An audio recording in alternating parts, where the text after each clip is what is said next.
There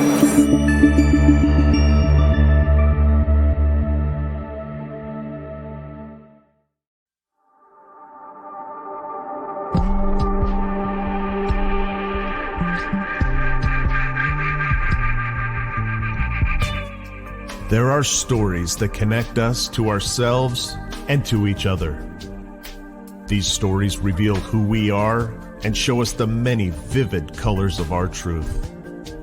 Welcome to Soul Wanderings, where we raise spiritual awareness and foster connections through these shared stories and personal experiences. Now, exclusively on KGRA Digital Broadcasting, your hosts, AJ and Natalie. Hello, Wanderers. Welcome. Yes, Wednesday welcome. night, once again. How time flies. I feel like I we were know. just here a couple of days ago, and here we are once again. That's right. Where did the weekend go? Poof. It went by way too fast. They say time flies when you're having fun. I had a fun weekend. Today is my longtime soul sister, best friend's birthday.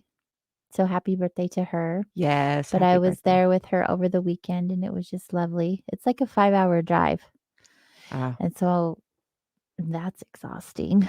Good thing she's worth it. Sitting in a car for that long is like hard. Oh, it's no fun for me. Uh, But yeah, Wednesday night, we're Soul Wandering. You can hear us live on kgradb.com as well as KGRA Digital Broadcasting, Facebook, and Rumble pages. Rumble. I think that's Rumble. where everyone's starting to hang out at. That's nice. It's catching on. We'll see. There's some people hanging out. I see you there. Just say hello in the chat so we can have some conversations behind the scenes. It's a good thing. I Change love it. is necessary sometimes, and Mhm. when you adapt to it, it doesn't seem to be so awful. Chat away. Right. We love the chat. We really love our wanderers. We have a great group of people who join us every week. Thank you so much. If you are new to the show, make sure you visit soulwanderings.com. And on soulwanderings.com, you'll be able to find our social media links where you can connect to us over there on the socials, see who's coming up on the show and all that good stuff. Read all about it. Read all about So it. you can be excited and so you can be like, yes, I wanted to learn about that this week. I'm going to tune in. right. I'm very curious about kind of what some of that stuff means on our guest tonight. I'm curious about it all. I don't know very much, if at all. And I shouldn't say if at all, because I mean, we're in this realm. So Right. I'm aware of it. But as far as experience goes, I'm not aware of all of it or have practiced all of it. Right. So that's neat. Yes. I like learning new things, and that's what the show's about, to connect to other people who've had similar experiences or experiences that we hope to have or experience in some way for ourselves. It's lovely because at the heart of it really is the wandering with other souls. And so you get to like, hey, we're all souls having this experience, human experience. So each one of us in a different vehicle, and each one of us have our particular way, and we get to share some wisdom and insight because we can never have anyone else's perspective. Right. So we're like, well, share with me your perspective and I'll see if that like enhances mine. Yeah. Which is lovely. It's just a so support great. group. It is a lovely support group, human support group. Yes. On the broad spectrum. A soul support group. That's right. And I feel like no matter what we do in life, Natalie's always going to be my sidekick. Oh, yes. And we're always going to have the soul support group on one level or another. Oh, we are. You're stuck with me. Ditto, girl. That's right. Ditto. I was telling my best friend that the other day. I was like, you have some healthy competition. She actually got to meet you this weekend, and it was awesome. That was lovely. I know. I It was was so good. Human design is amazing, and I'm so grateful for your knowledge and expertise in it. I'm I s if you haven't noticed, I just send so many people Oh, I love my your whole way. business is based off referrals, and Yeah. so I'm just like, "Oh, someone's like, 'So and so sent me to you,' and I'm like, 'Yay, and Mhm. another one, and another one.'" It's, like, really lovely. It's so Or I good. meet him in my it's interesting, I was with a friend, at dinner last night, and it just kind of came up. I said, "Hey, if you really wanna have your mind blown," to the manager of the restaurant there. So, part of me is I have a network, and my network gets established by these regular and recurring, so I've been to this restaurant several times, so obviously, it's looped into my network now, and this manager I said, "If you really wanna have your mind blown, you ought to have, human design. You ought to learn your human design." And he's like, "What?" Mhm. Leaned in, and I said and, my friend said, "She's amazing at describing it." And I'm like, "Oh, thank you." Mhm. And he's interested, so there's another one that's lovely. Anyone Mhm. that wants to connect with me, I'm all about it. Give me an Yes. opportunity to talk about it. Just makes me better at explaining it. Mhm. We could even have a show all about human Oh, design. yeah, let's book it. Shows, Shows. lots of shows. It's true. If we do that in advance, we'll share with you guys how you can get your own human design chart, and then we'll explain it to you and what it means. Oh, it's so true.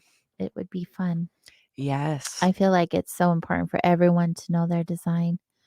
It's life changing.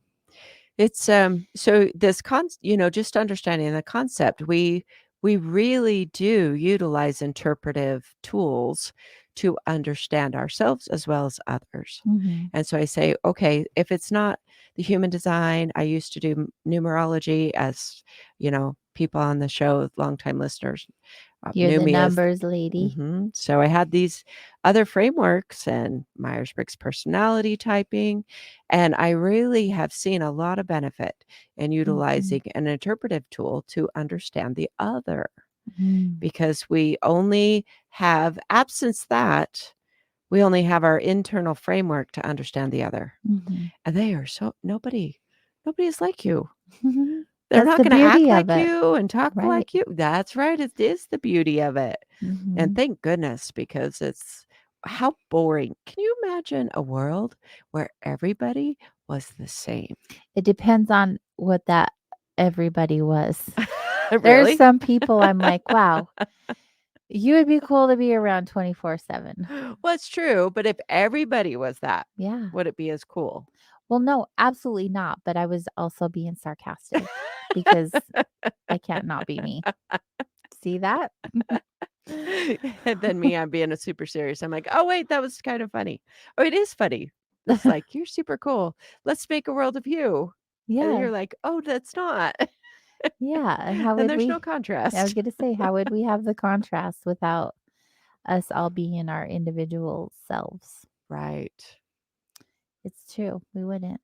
Well, that reminds me of the guest last week who said, I loved his pose. Like he had that weird pose when he said, everybody is a key, their own individual key. People make their own pattern, Mm. and then they are that impression. And yes, we each as an individual. Remind me who we met with last week. I'm like, he had the village in Costa Rica. "Oh, Oh, his yeah." name. I We don't remember the name at that this is moment. so funny because 'cause we're both like, "Huh? Right. That was a week ago. What? We have moved on from that." Jonathan England. That's right. Yeah. Jonathan England. He He did was say actually super inspirational. it was.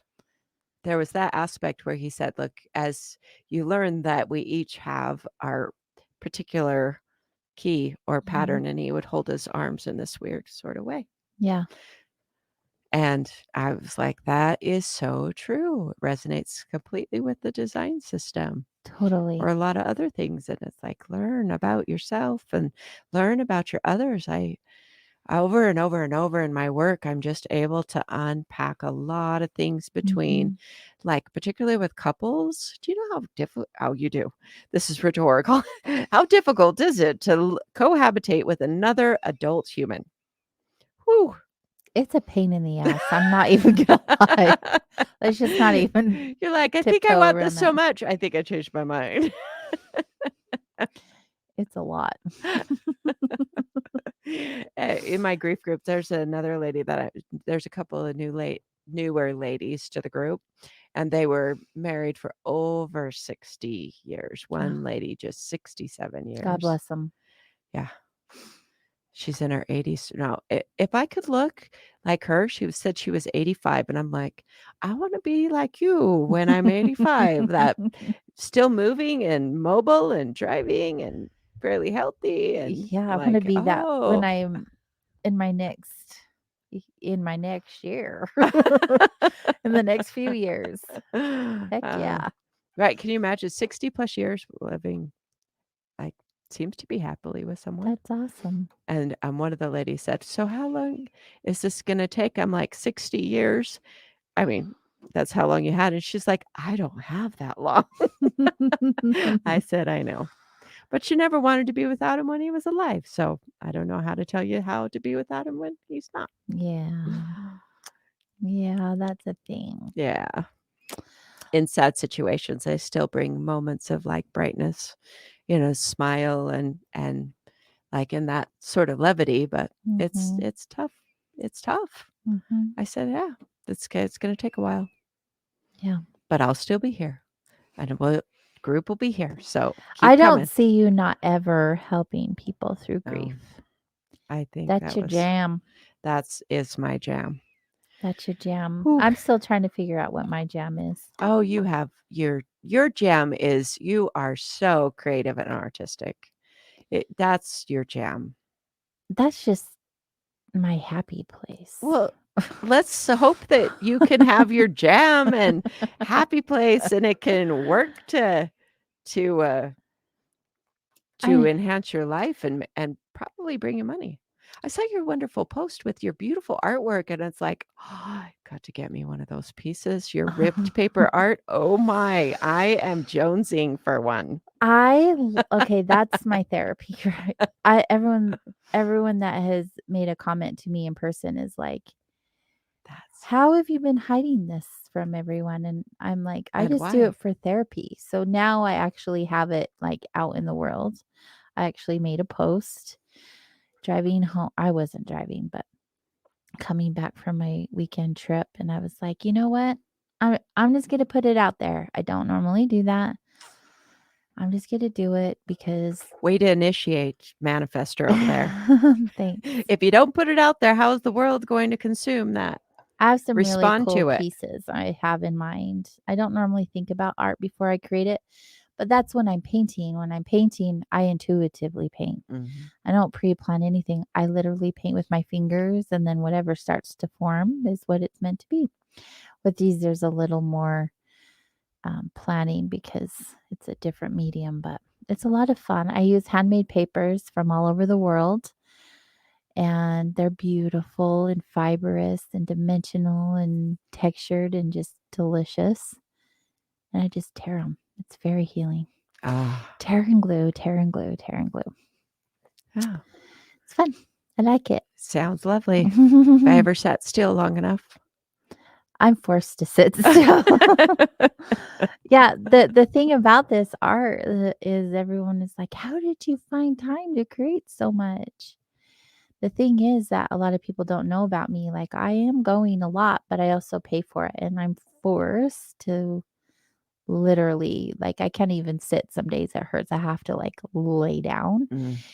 But I have an adjustable bed, so I can like sit up with heating pads and ice pads and however that works. And then I have a table that rolls up to my bed, and I can create while I'm laying down. It's so exciting. That So was such a good addition to your furniture. I agree. The best thing ever. It's really nice. So yeah, I put that out in the world this past week. Yeah. Gulp. Yep. Anytime you do something like that, you're always subject to judgment, right? I And mean, that's scary to people. generally, you have to pass through your own judgment gate first. And Right. so, yes, I'm going to have to default to a yes because you're subjected to Yeah. judgment, even if it's yours first. Right. No, it's very true. And that is exactly the process that I had to go through.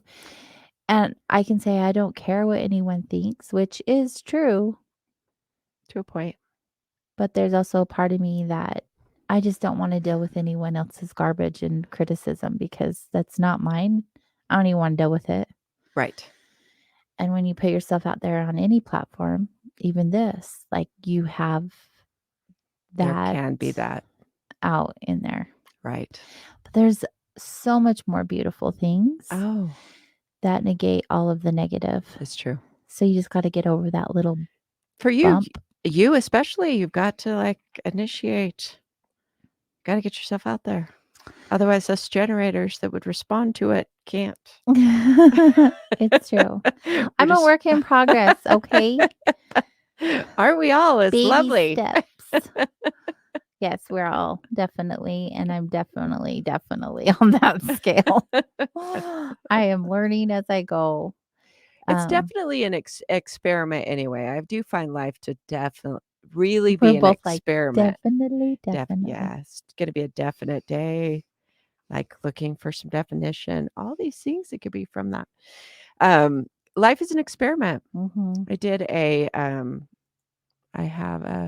do this coaching call once a month, where this little Zoom group, and I talked about the knowledge box, and it actually went really well. It was a super fun little coaching session with the people that are on there. And I started with this stack of books, and I said, "How many people collect books?" Of course, we are all like, "Yay, pick me! I collect them." How many Mhm. read them? Some.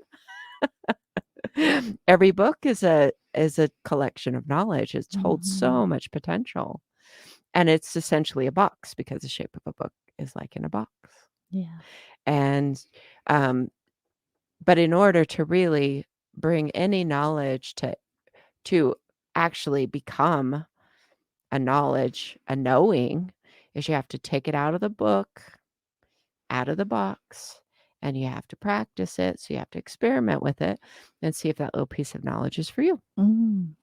And so life is an experiment. And there's a lot of books that just once you literally take a concept out of there and you start practicing with it, Mhm. it may not be what works for you. Mhm. And that does not in any way say that that was not a good piece of knowledge. It's just understanding that not all the keys fit your locks. Mm. And so the ability to experiment with it and just say, "Oh, well, that didn't work for me." Mhm. And to reduce the level of judgment and going, "Well, obviously it was because I didn't do it right. And the Mhm. person that wrote a book must know more than me about my life," which is silly, isn't it? It can be. But we do that often. We're just like, Mhm.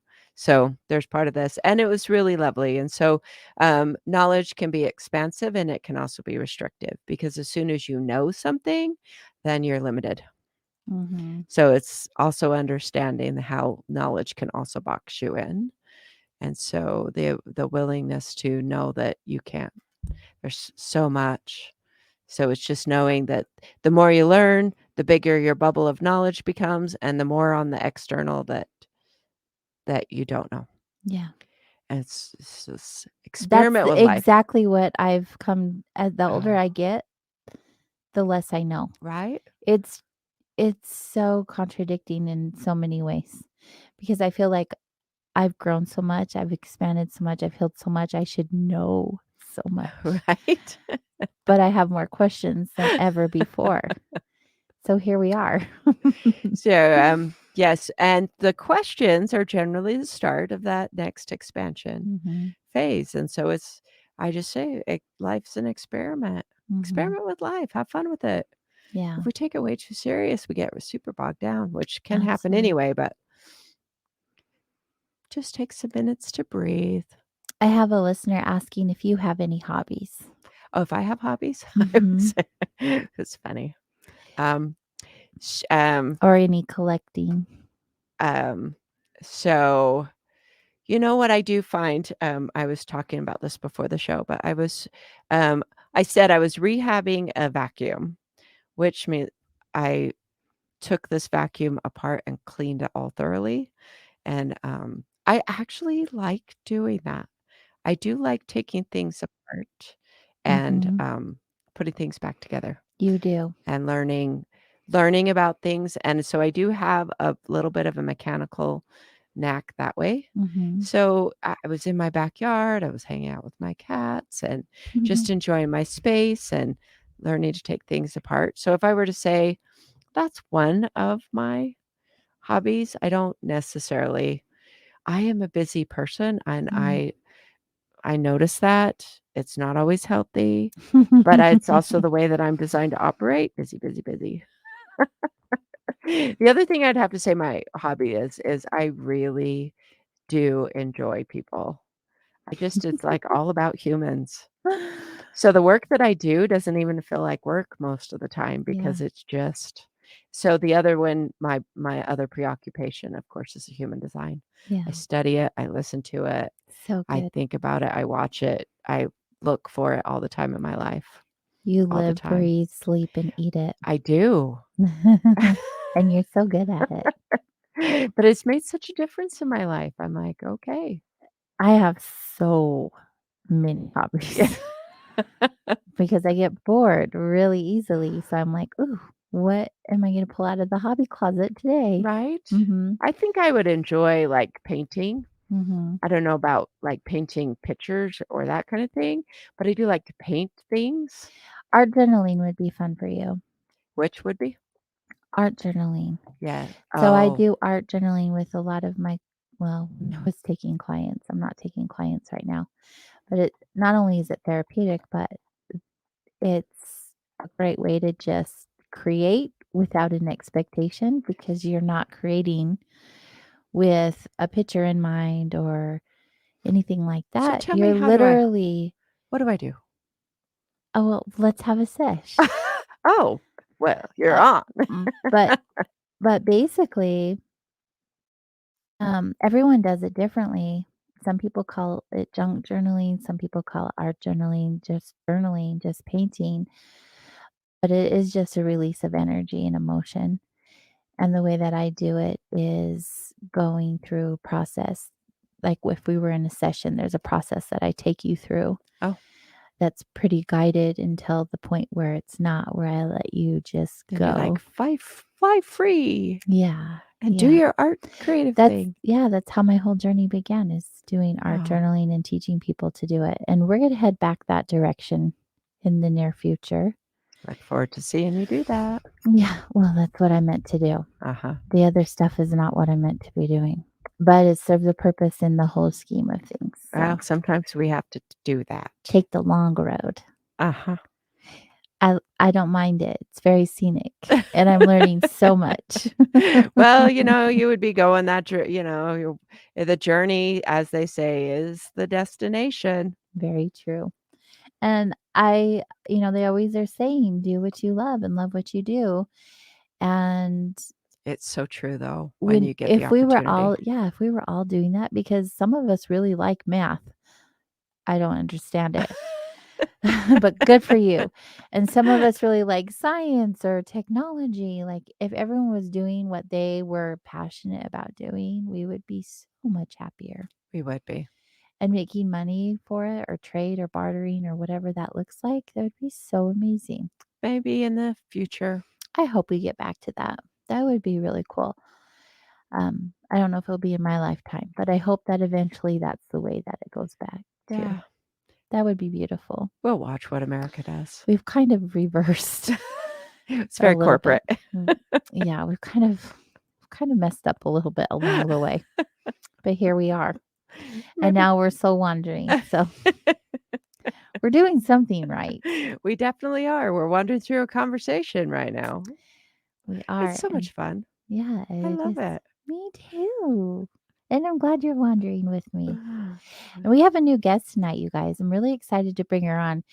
She seems like our type of gal. I think She's so. into a lot of things that we're interested in. We're going to learn some things that we don't know so much about. And I just think it's going to be a beautiful conversation. So I hope you all stay close because when we get back, we will be introducing her to all of you.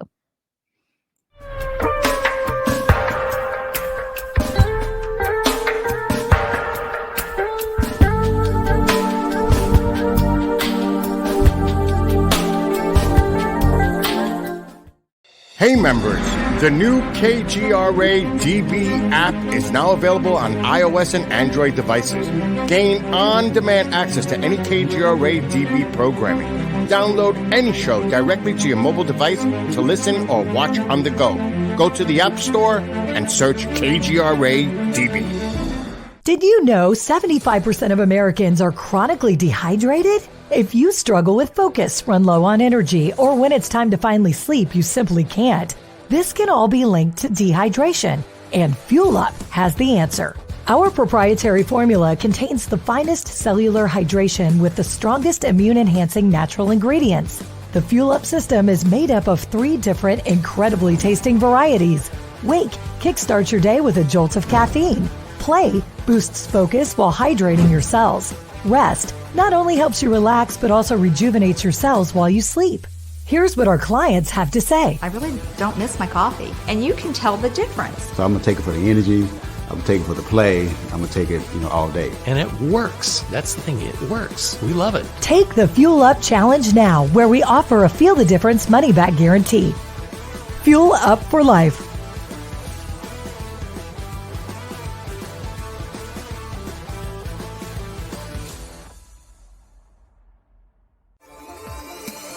You're listening to the KGRA Digital Broadcasting Network.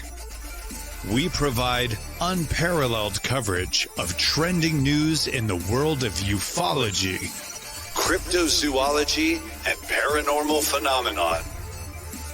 Whether you're watching our video live stream or listening to one of our audio programs, you are getting the best from world-renowned researchers and hosts, guiding you through topics the mainstream won't touch. Miss one of your favorite programs? No problem. Head over to the members area at kgradb.com for access to our massive library of award-winning content. Make contact, stay connected. Only at kgradb.com.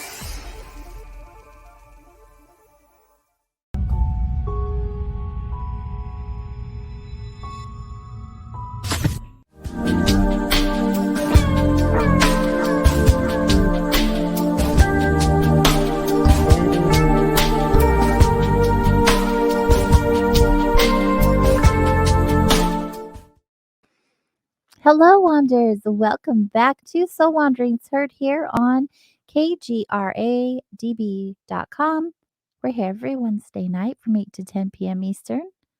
How cool is that? It's very cool. I'm AJ. And I'm Natalie. And we didn't introduce ourselves at the beginning of the show. We just talked. And so I guess we just let the intro introduce us. y'all know who we are by now, I hope. After 7 years, I hope you know who we are. If not, then you can catch us up after the first break. It's all good. Yeah. All right. Well, tonight, like I said, we have a cool show planned. We have a brand new guest, and I have a feeling we're going to learn lots, and we're going to walk away feeling inspired and hopefully motivated and moved to do some of the things that she's going to be talking I to know us she about. teaches people to write, and I'll probably have that pressure again. I believe she's a writing coach. Yes, I was noticing that. Like it's I getting thought stronger. about that with you because And then you tell me to art journal, which means it's like get the creative juices growing, but it doesn't have to be writing. So we'll get this other creative energy flowing, and then maybe it'll be writing. let's do a sesh Ah, ASAP. If that's what you're feeling, I think that it's amazing what can move through you in those sessions. then all the listeners in the future can like pick up my book because I have one or two or a lot. Yeah, I have no idea what your future holds, and neither do you, but Nope. I have a pretty good idea. It's going to be spectacular. Be like Practical Graving by Yeah. Natalie Peace. Practical grieving. Well, you got to get all that stuff out and then more. Yeah. I don't know. We'll see. Yeah, we'll see. I have a feeling it's going to have a lot of humor, though. Let's hope so. Would it be fun? Yeah. I have this little idea that I want you, like, you'll be my artist for Tabby Tales by Riley P. I want like these simple books that with like a little meaning or profound meanings kind of done in like and illustrated. Oh, yeah. We'll have to talk about that. My drawing. Yeah, I don't draw very much. I actually had somebody have me draw a tattoo a few times, but most recently, like this year, and got it put like big Oh, on his chest, and I was just like overwhelmed. Like that my happened. artwork is on somebody's chest. This is crazy. Whoa. Yeah, it's pretty cool. Anyway, Okay. we can talk all the time. Yes, we we can can. just run off on tangents, but let's bring our guest on because I know she's patiently waiting for us in the Right. background. Cheryl Pallant is her name, and she's an award-winning writer and poet, Reiki and healing touch practitioner, somatic coach, dancer, meditator, and teacher. And she has published more than 200 articles on dance, writing, healing, somatics, and spirituality. And she's also the author of several books, including Writing and the Body in Motion and Contact Improvisation. Oh. Big words. She teaches at the University of Richmond and leads workshops in the U.S. and internationally. So good. Hi, Cheryl. Welcome to Soul Wanderings. Hi, AJ. Hi, Natalie. We're so Thanks for happy bringing to me have you on. here. Yes. Yeah. Thank you. Like you are so bright and shiny. Check you out. Yeah. I'm seeing it. I'm feeling it. It's so good. Thank you for blessing us with your presence. Oh, you're welcome. The invitation is wonderful, so I'm glad I can be here. Thank you. We get to wander with you for an hour and a half. So we get to learn all about you, who you are, what you do, what you share with the world. And we usually like to go back as far as you're comfortable with, like, who is Cheryl? What's your life been like? And how did it lead you to the here and now? So we're going to start with my feet as a fetus. Sure. You go back as far as you want, but we have an hour and a half. Okay. All right. Yeah, well, where would you like me to start? Well, I just feel like through all the experiences that I've had with guests here, right? They come to us with a soul purpose. You have found your purpose, you're living your purpose, you're doing the things that bring you joy, and you have a desire to help other people. And you got there through experiences in your life that led you here. Or maybe you were 5 years old and you're like, when I grow up, I'm going to be an author, or I'm going to teach A, B, and C. Like, what was that journey like for you? How did you end up here? Yeah, lots of twists and turns. But I will say that from a young age, I mean, I don't know, but I'll say 10, I've always felt that my purpose was to reduce suffering and increase consciousness.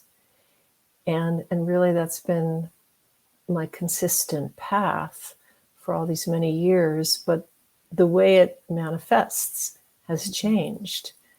So writing came to me early, and I'd say probably around age 10, I got writing regularly, but movement and dance didn't start until undergraduate, and it was a prohibited activity for me because I had been diagnosed with scoliosis several years earlier, and a doctor had said, well, you know, we're going to put you in a cast or a brace.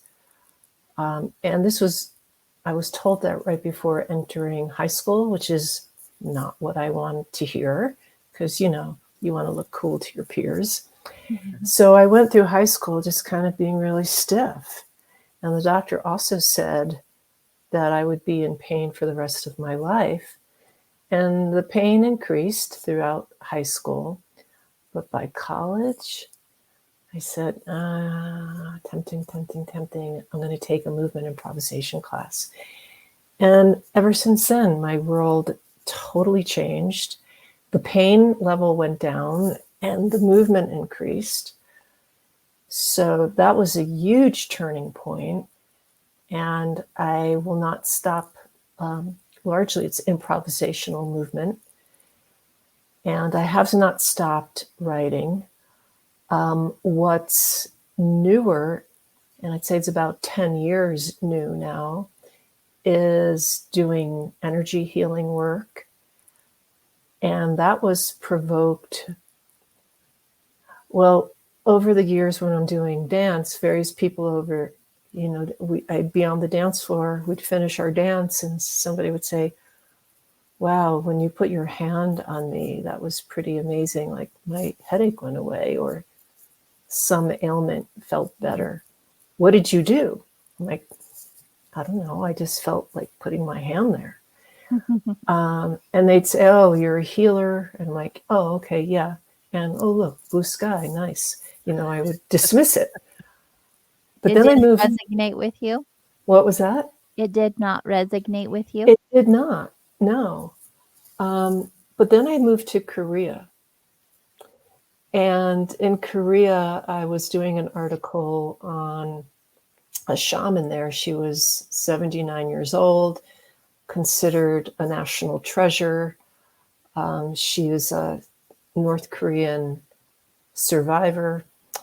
And I was there to do an article, but then at one point she turns to me and says, you are a healer. You must do healing work.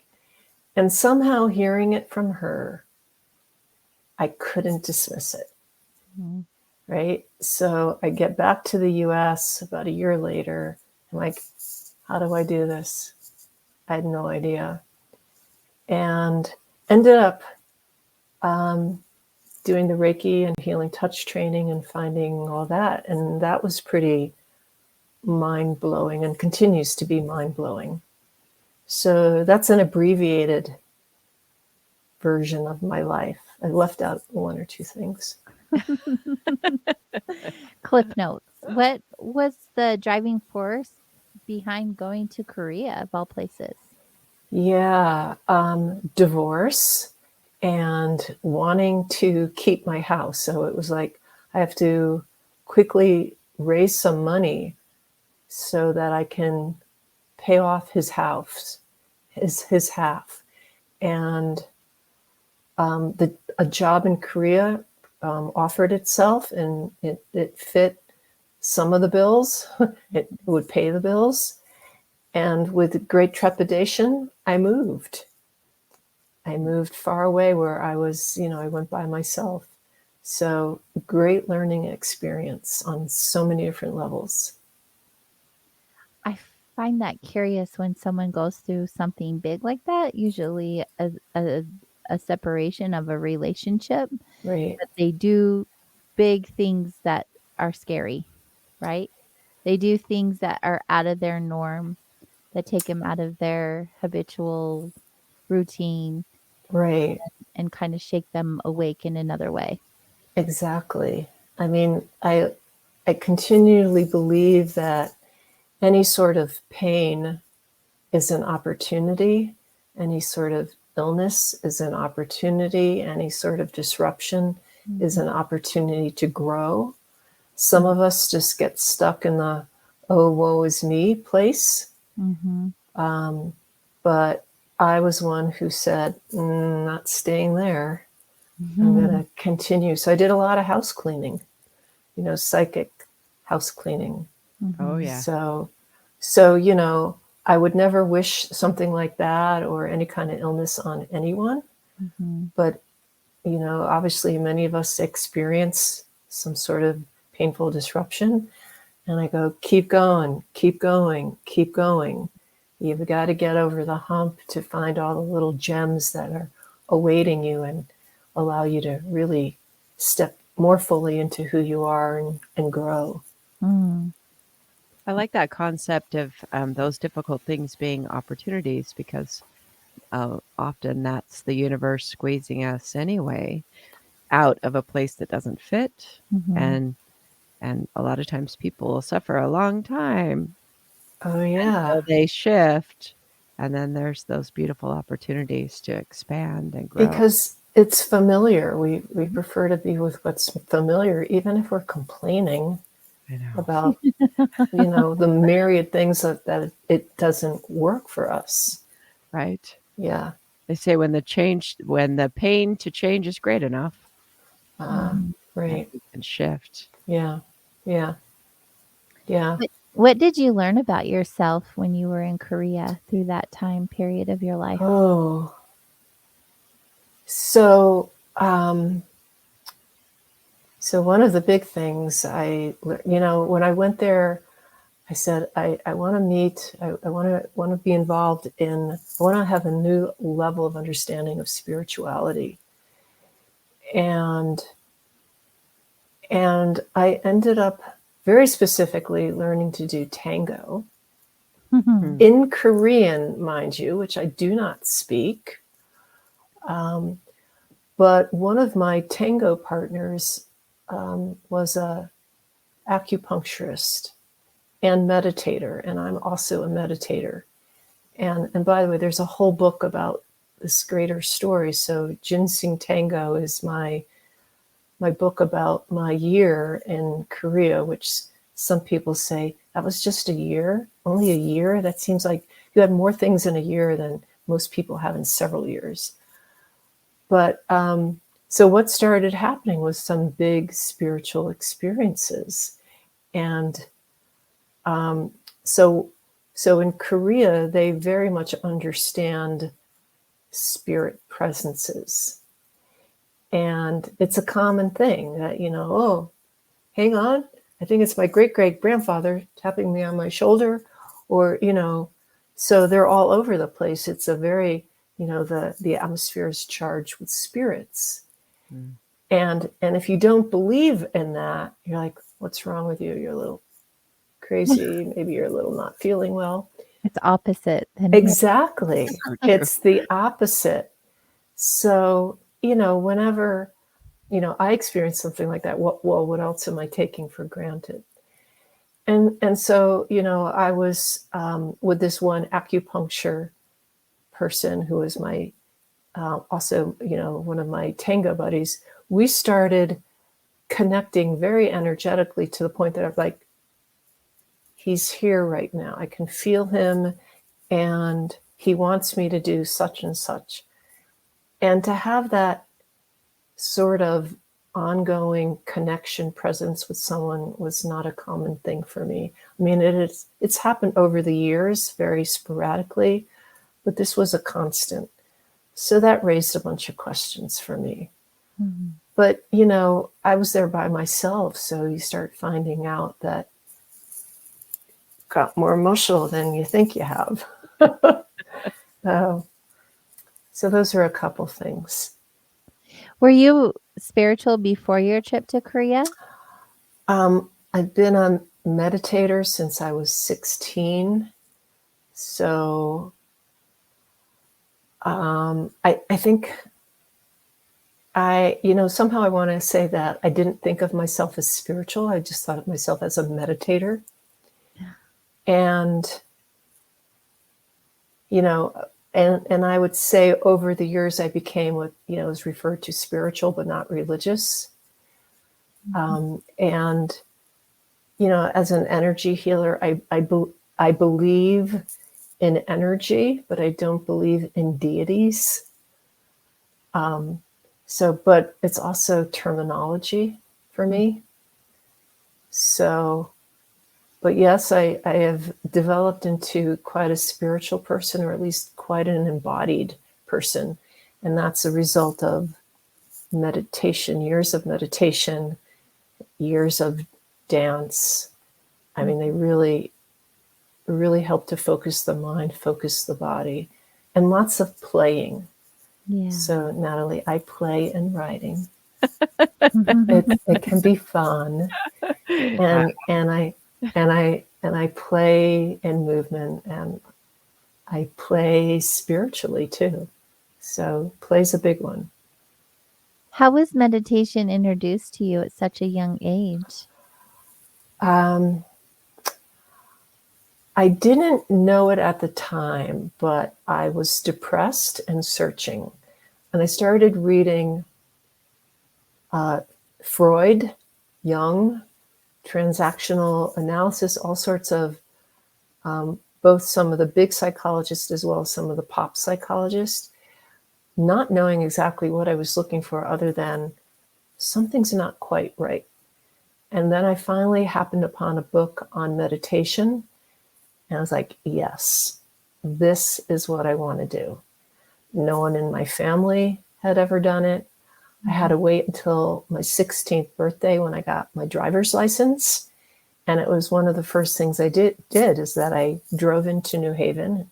I was living in Connecticut. I drove into New Haven.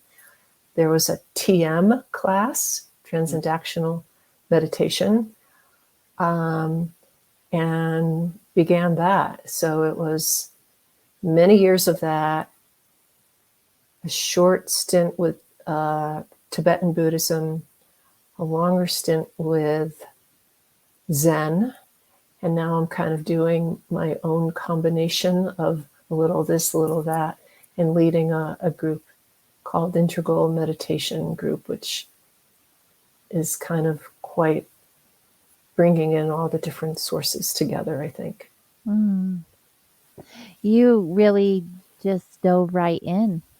Those are some big, heavy meditation practices just to jump right into, and at such a young age. I could feel the difference, pretty quickly. So it feels like when I'm not meditating, it's like static and things are going like this, you know. And when I meditate, it's kind of like, yeah, it's like that. Yeah. That just calmed me down, just you doing that. I was like, oh yeah, I need to breathe. I need to remember to breathe. All right, we all do, myself included. Yeah. We forget about the power of our breath and connecting to that, and so many of us will hold our breath. I'm speaking for myself. I watch it in other people because I do it so often. Great. And I'll even have people point out like, AJ, breathe. I'm like, oh, was I not breathing? Great. It just happens so easily, and yet that's our life force. That's everything for us. It's everything. Yeah. In my movement classes, I am continually saying, how are you breathing? Check in with your breath, because like you, AJ, I can be a shallow breather.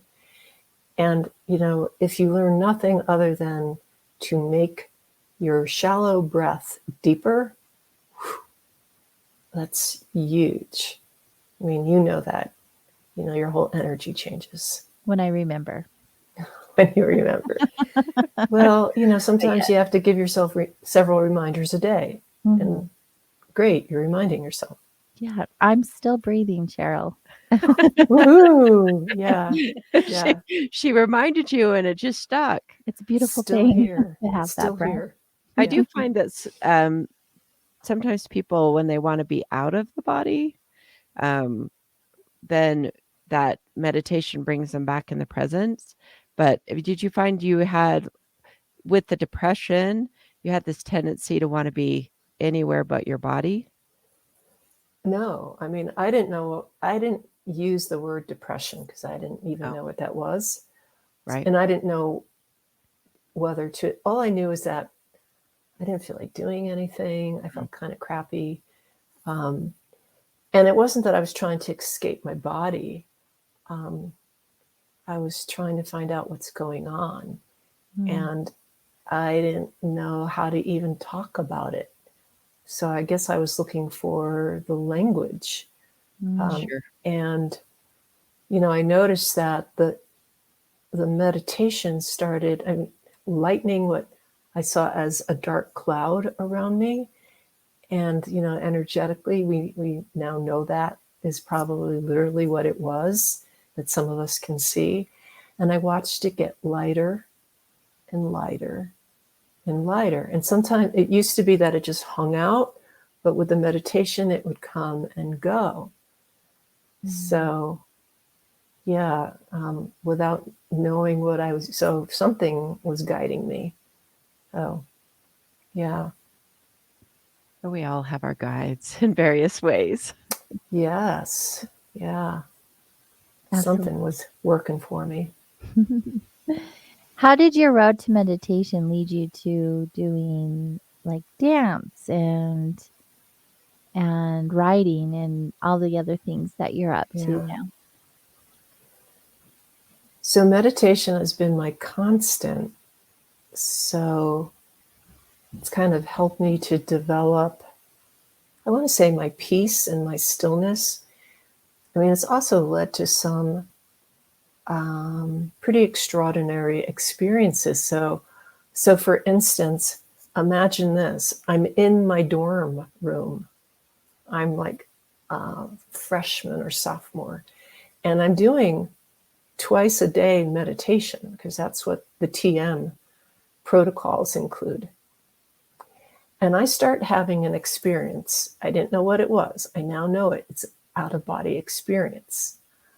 But next thing you know it, I'm like, and I'm looking down on my body. Yeah. And as soon as that happened, I was like, and I came right back down. Yeah. Right. So, I mean, that and other pretty extraordinary experiences over the years has led me to kind of question like what's going on. But I mean, also in college, I was an English major. So, and it wasn't that I wanted to be a writer. It was that I liked reading stories. So that much I knew. But once I started taking a dance class, and it was improv. Well, I took that first one was improvisation. I mean, I since took, jazz dance and other more formal dances, but they didn't really work for me. I really liked the improvisational forms, specifically contact improvisation.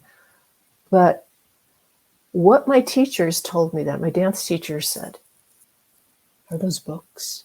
Oh, you don't, books, they're overrated. Don't. and then in, the English department, they'd say, you're doing what? Dance? The body? No.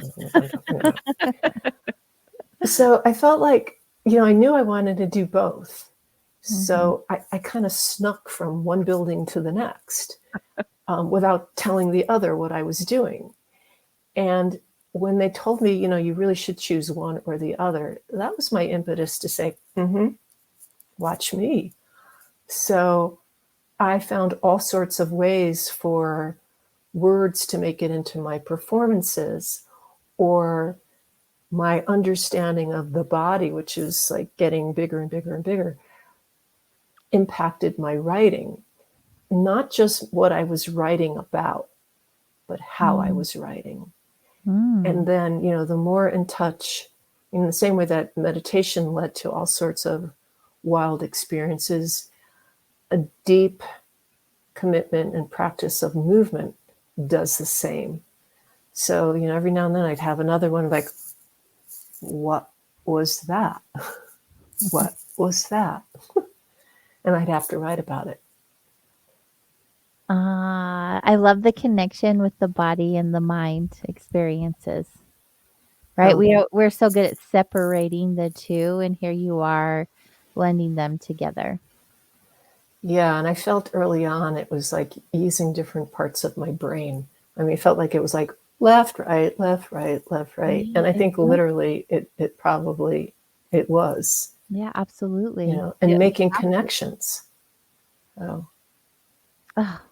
so good. I know, it's just lovely. So It reminded me of this. I took a foot zoning course at one point, and she taught us all kinds of different things, different healing modalities, bringing in all different kinds of things. And one, she would teach us like cross body movements and how just utilizing these different healing techniques. And she said, so you'd kick your leg across the body or reach your arm across the body, and just how that was helpful for stimulation of the brain and taking one hemisphere, connecting with the other. And I was like, that was just what that reminded, that memory bubbled up. That's like, that would happen in dance, especially just improv dance. Yeah. And, this material has also led me to create a whole slew of classes called Writing from the Body, so that you go from, maybe you start with writing, but it leads to movement or body awareness, or maybe you start with body awareness of movement and it leads to writing. And it's rather circular. And you could be experienced in either or inexperienced, it doesn't matter.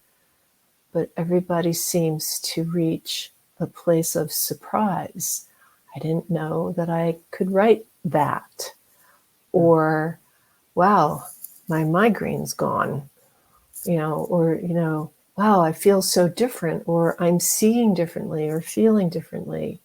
So it's pretty powerful material, and particularly good for those of us who have writing fears, because it gets you through writing block. And, there's a lot of play with it, and there's a lot of exploration, and there's a lot of expansion.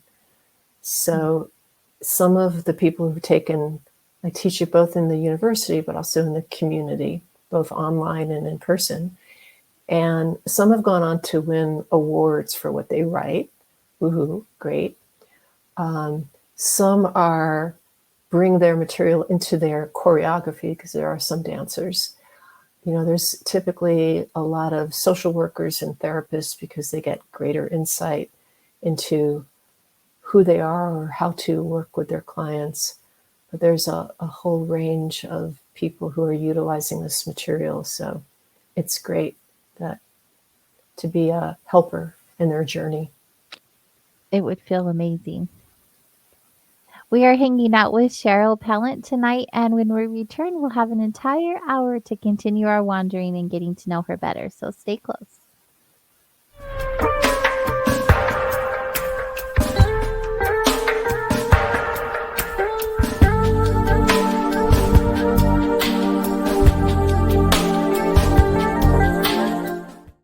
Hey members, the new KGRA DB app is now available on iOS and Android devices. Gain on-demand access to any KGRA DB programming. Download any show directly to your mobile device to listen or watch on the go. Go to the App Store and search KGRA DB. Did you know 75% of Americans are chronically dehydrated? If you struggle with focus, run low on energy, or when it's time to finally sleep, you simply can't, this can all be linked to dehydration, and Fuel Up has the answer. Our proprietary formula contains the finest cellular hydration with the strongest immune-enhancing natural ingredients. The Fuel Up system is made up of 3 different incredibly tasting varieties. Wake kickstarts your day with a jolt of caffeine. Play boosts focus while hydrating your cells. Rest not only helps you relax, but also rejuvenates your cells while you sleep. Here's what our clients have to say. I really don't miss my coffee, and you can tell the difference. So I'm going to take it for the energy. I'm going to take it for the play. I'm going to take it, all day. And it works. That's the thing. It works. We love it. Take the Fuel Up Challenge now, where we offer a Feel the Difference money-back guarantee. Fuel Up for life.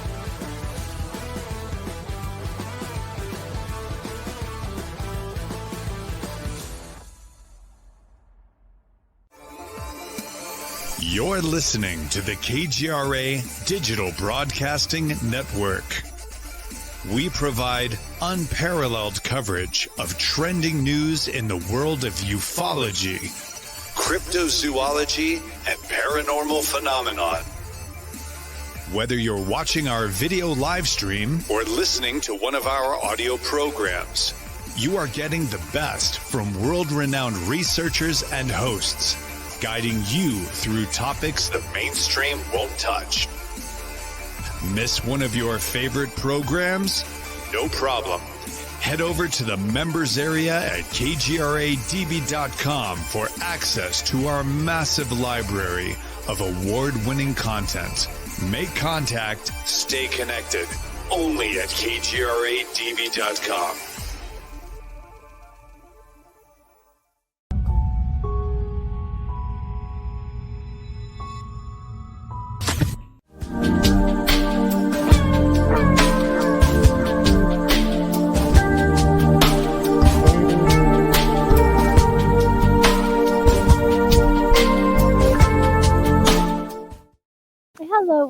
Wonders. Welcome back. We are hanging out on kgradb.com. I invite you to go over there and have a look. There's lots to see, lots of shows to check out. If you like hearing about alternative talk and news, it's your place to go. It's your number one paranormal and alternative talk network. Go over to the shows and host button, go over to Wednesday and scroll down to Soul Wanderings. It's there where at the top of our page you can have membership access for a free trial, or if you decide to subscribe and support the station and the show, you can subscribe annually or monthly and receive 30% off of one of those subscriptions. That's awesome. It is awesome. I love saving money. It makes me happy. I don't know who else doesn't. It's just not very common for people to say, "Oh, I don't need to save Some money." people, I mean, if they've got it. Yeah. Tonight we're hanging out with Cheryl Pallant, PhD. She's an award-winning writer and poet. She does energy work. She's a dancer. She's a meditator. She's a teacher. She has written a lot of articles. My goodness, Cheryl. I assume that you're writing quite a bit. I do. I'm trying to only write one book at a time, which is my newest thing. I used to have like several things going on at the same time, and you get to a certain age and the brain just goes. So, yeah, I'm trying to be a little more focused, or I need more focus. Maybe that's what it is. If that's what you feel like you need, that Right. could be it. Right. The most recent book that you have released into the world is about embodiment practices for a world in search of healing, Right. ecosomatics. Right. Why don't you tell us a little bit about that book? Yeah. Oh, there it is. So ecosomatics, I mean, the quick definition is it's whatever are your somatic practices. So somatic practices being our personal in-tuned experiences that we have with our own body. But ecosomatics ties it into ecology, that we are connected to the larger world. And when I say we, my body is in an interdependent relationship with air, earth, sun, I mean, the whole thing. And so one of the things that my book is promoting is saying, yeah, do your work on yourself, but know that you are also connected to things that are much larger than yourself. So that's kind of the quickie definition. So how the two overlap, and right now seeing it as a very important understanding, because our relationship with our bodies, for many of us, could need help, a little broken.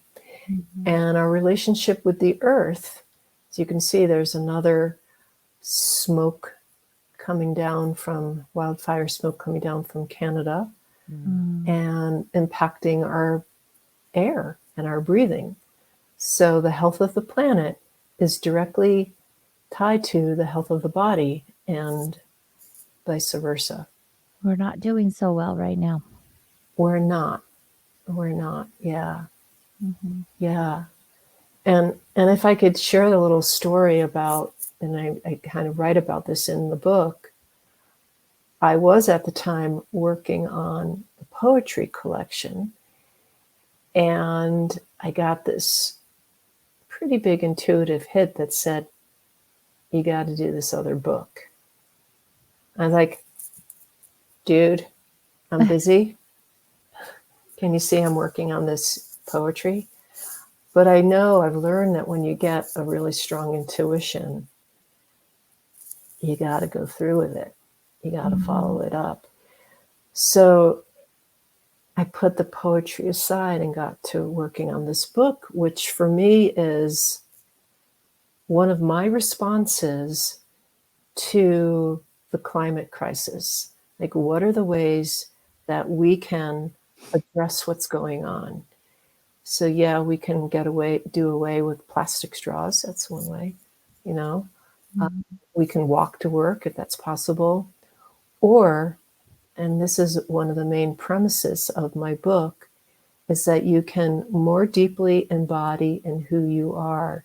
You can expand your perceptions at the edge of your awareness and grow. And in that process, not only, become more of who you are, but you find out you are connected to yourself, each other, and the world.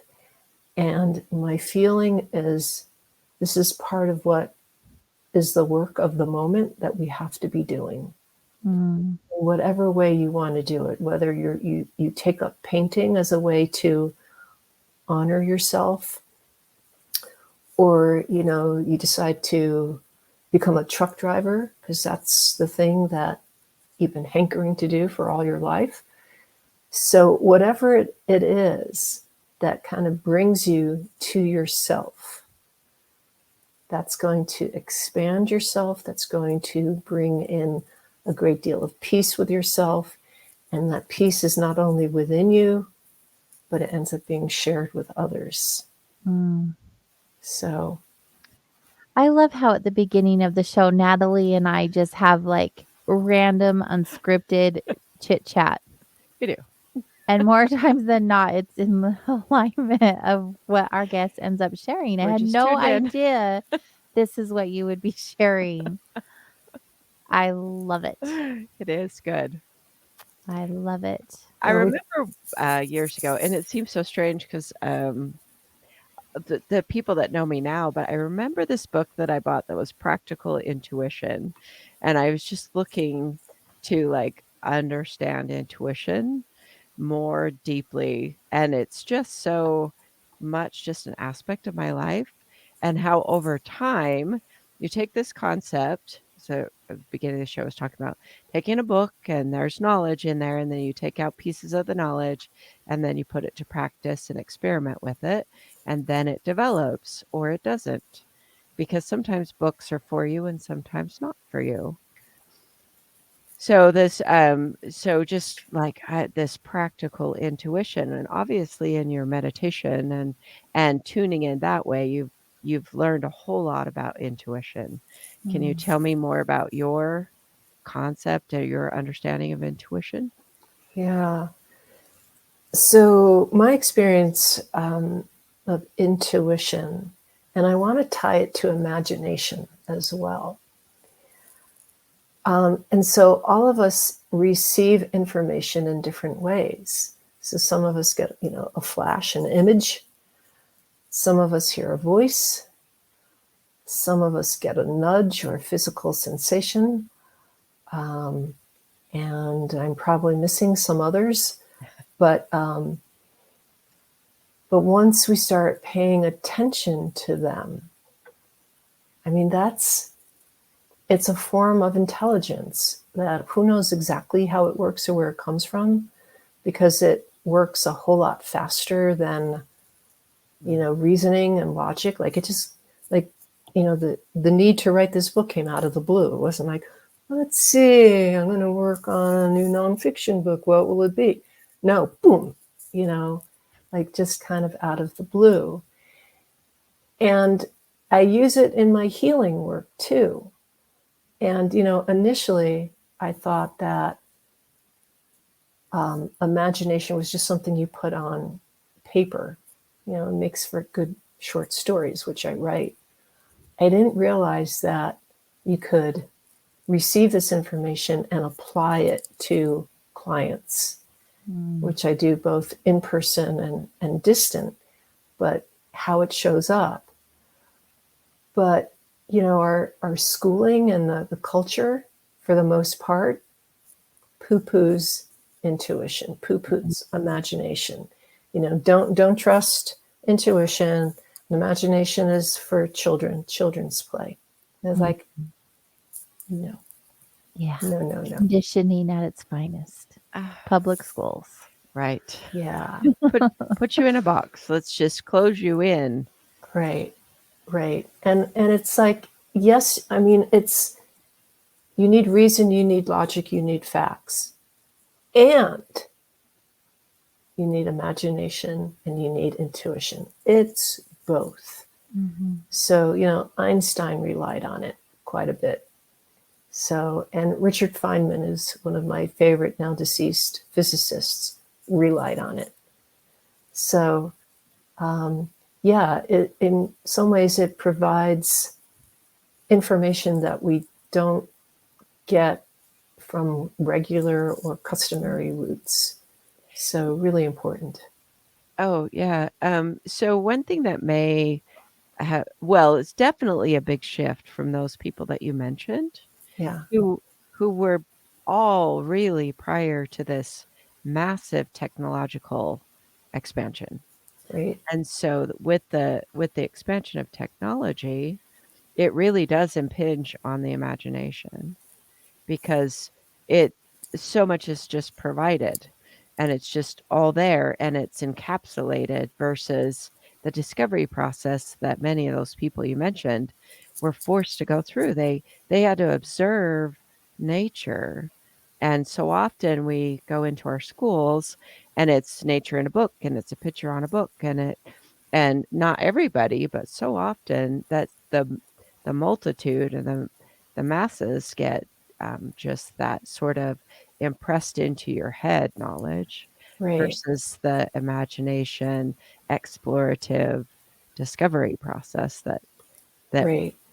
100 years ago people definitely were doing more than we do these days. Right. I always say follow your curiosity. Oh yeah. Mm-hmm. You know? Yeah. And when I give writing or movement prompts in my workshops, so I always paraphrase, say that, well, I might be pointing over there, but know that when you start looking in that direction, if something else catches your attention, go there. So follow your curiosity, follow your own energy, because that's where the jewels reside. That's where your own personal or physical intelligence lies. So go for that. I like that concept, physical intelligence. Oh, well, yeah. Pull that thread up a little bit. Tell us a little bit more about that. So through certainly meditation, but certainly through movement practices, and I say movement to just kind of to differentiate it from dance. So movement, it's just any small or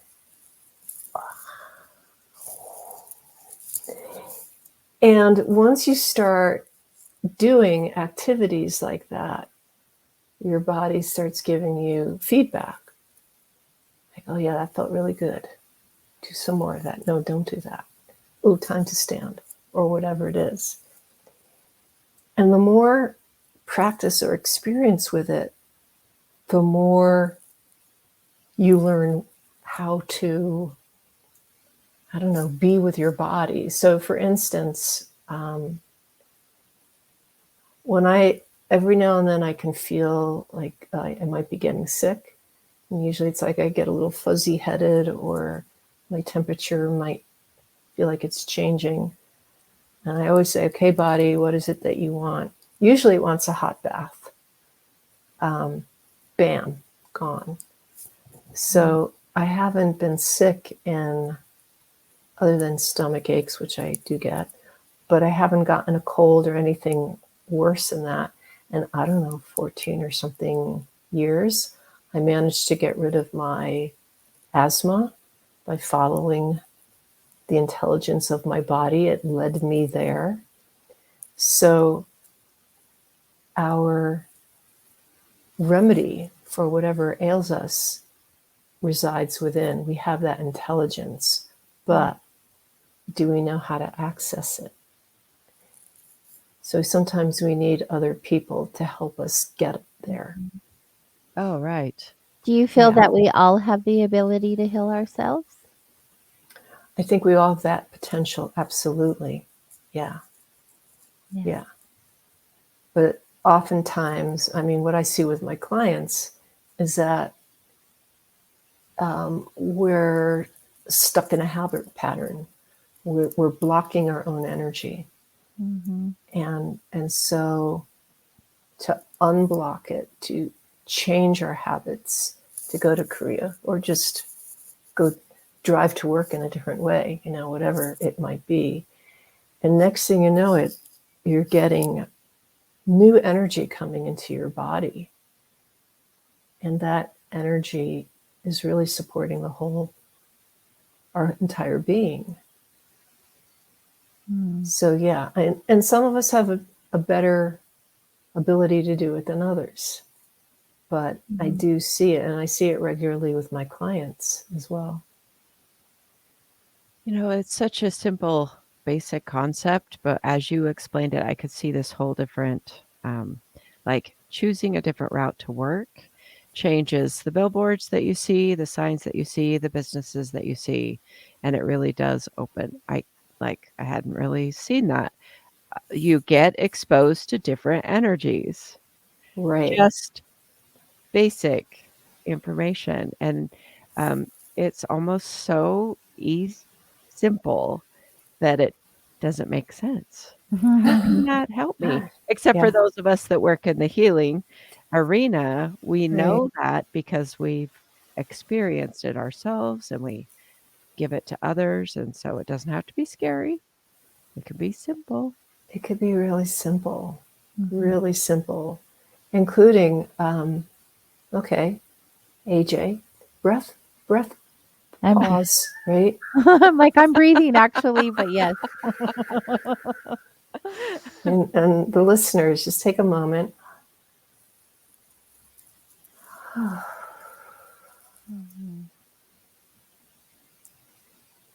So good. Oh, yeah. It's true. Yeah. Feel that breath. Feel the breath. Mm. Yeah.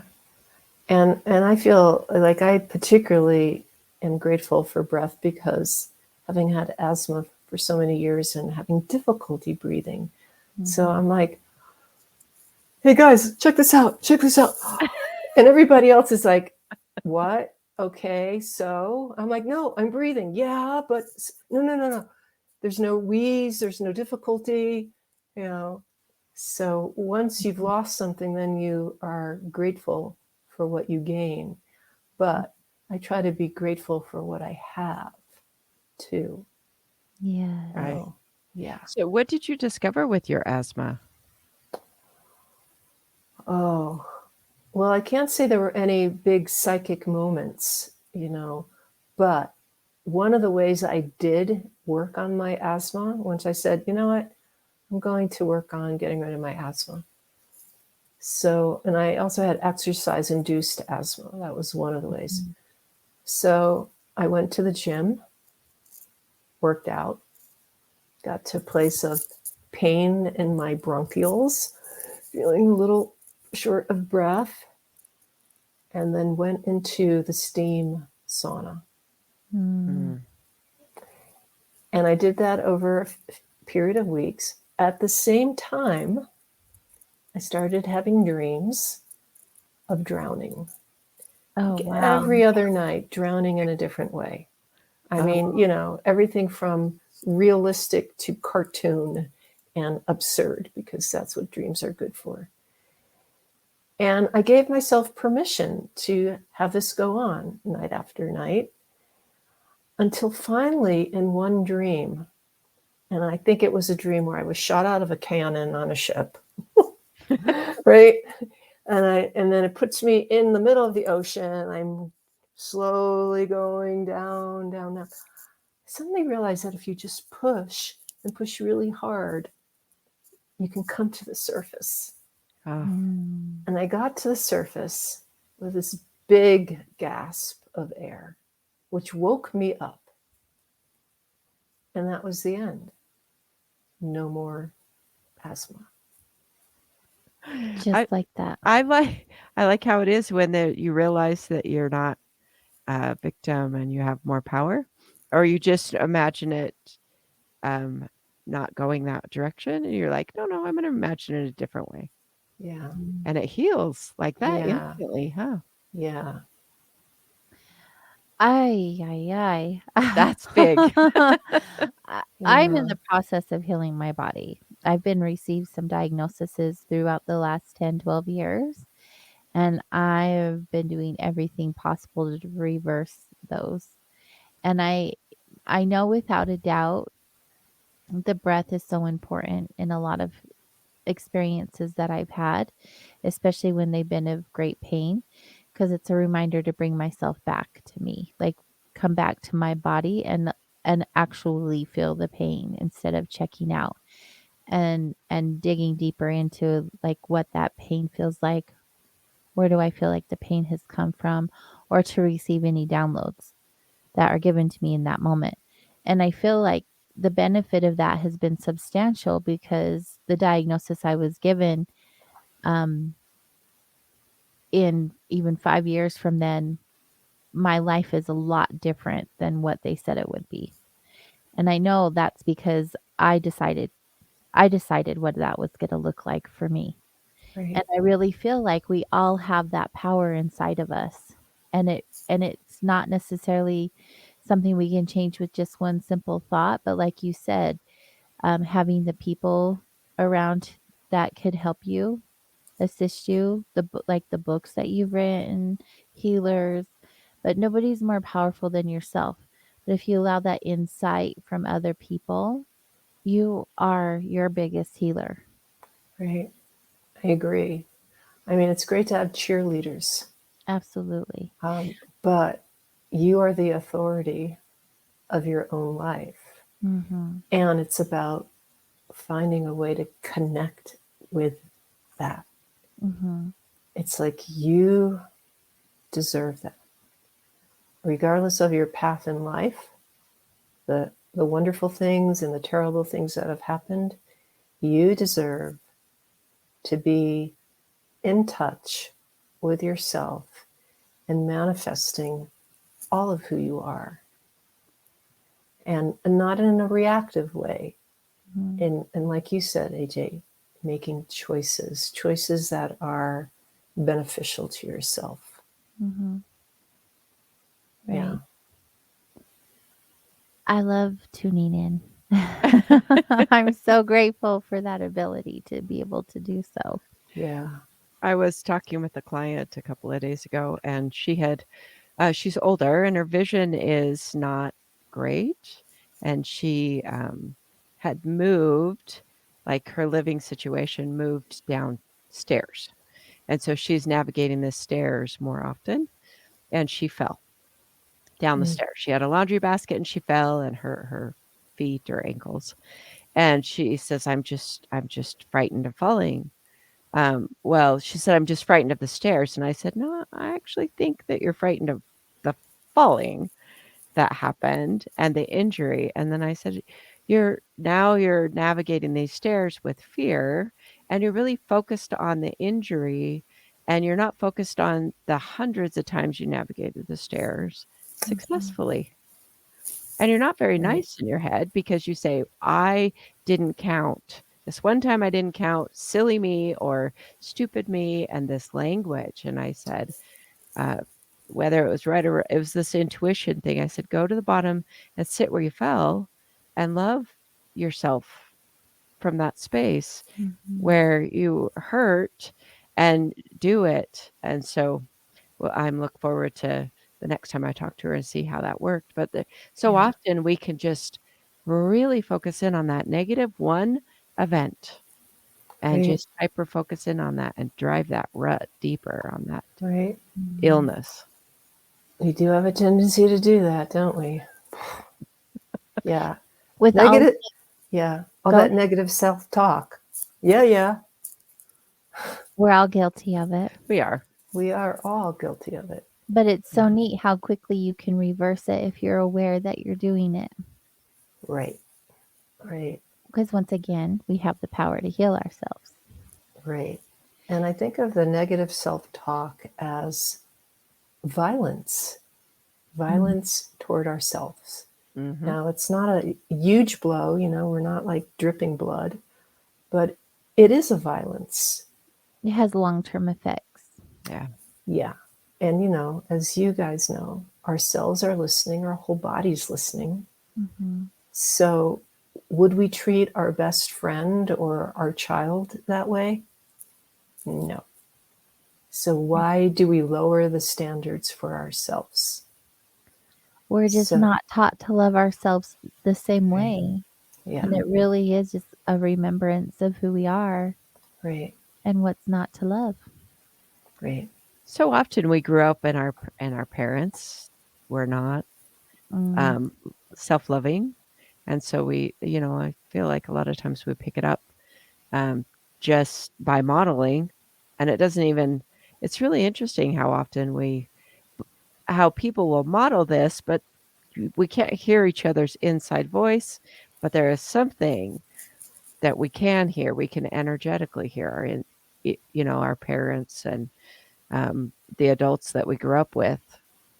We can just have a sense about their inside voice. And Right. And which voices do you want to really listen to? Because there's a slew of voices. Mm-hmm. So, do we want to listen to the ones that are being negative? Or are we going to listen to the ones that say, go, Natalie? Yeah, try it out.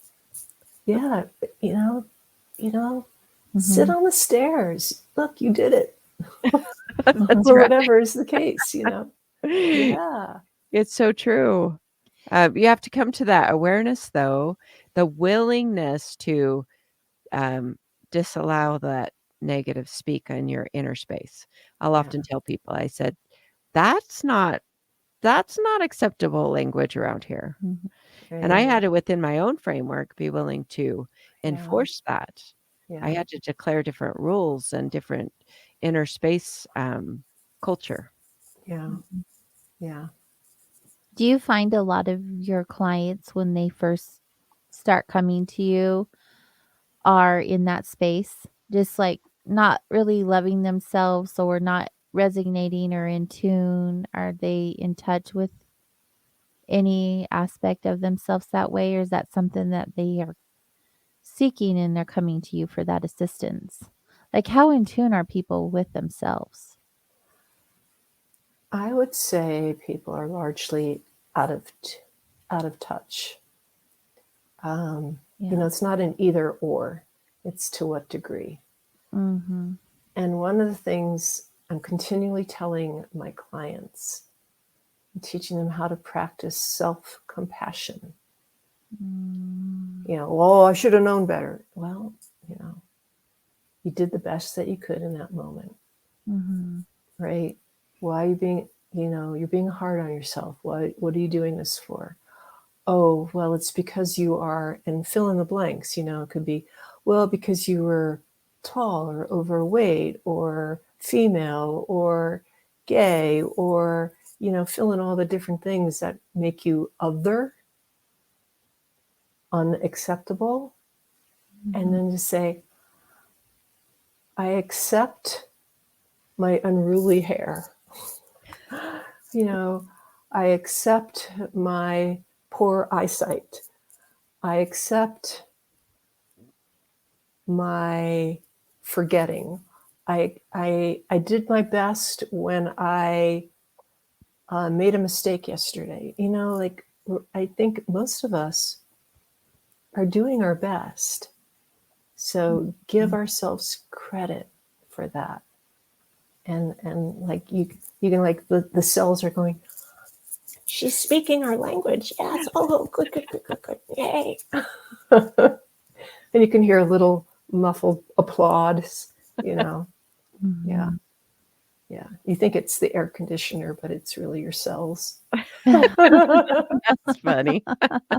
Like when you drink water and your body's like, oh, that feels so good. Thank you Yeah. for Yeah.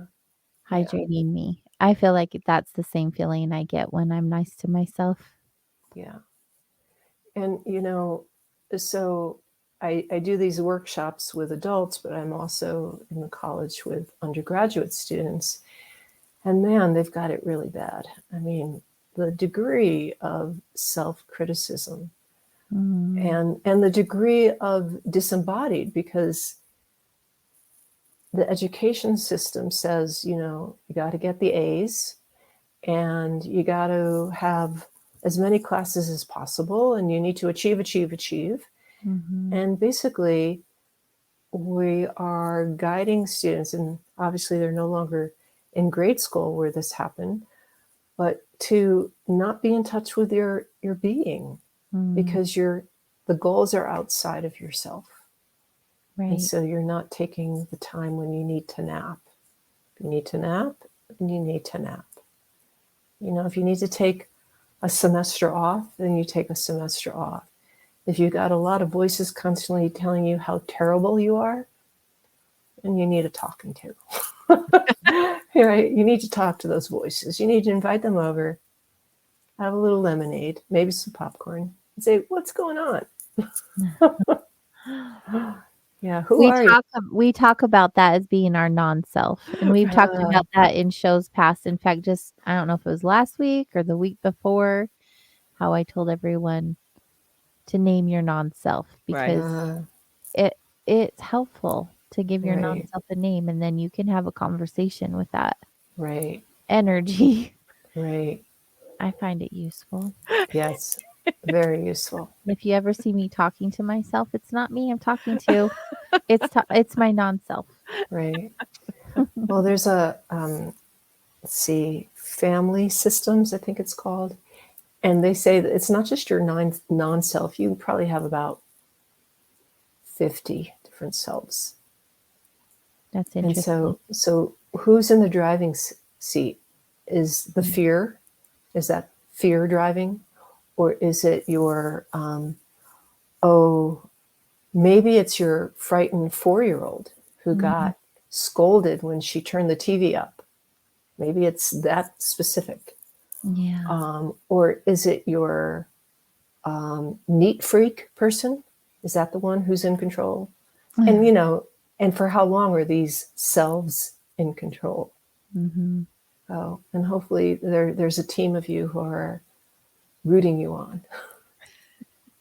You're like, who are my board members and do they have sound minds? That's right. That's right. And how long is their tenure?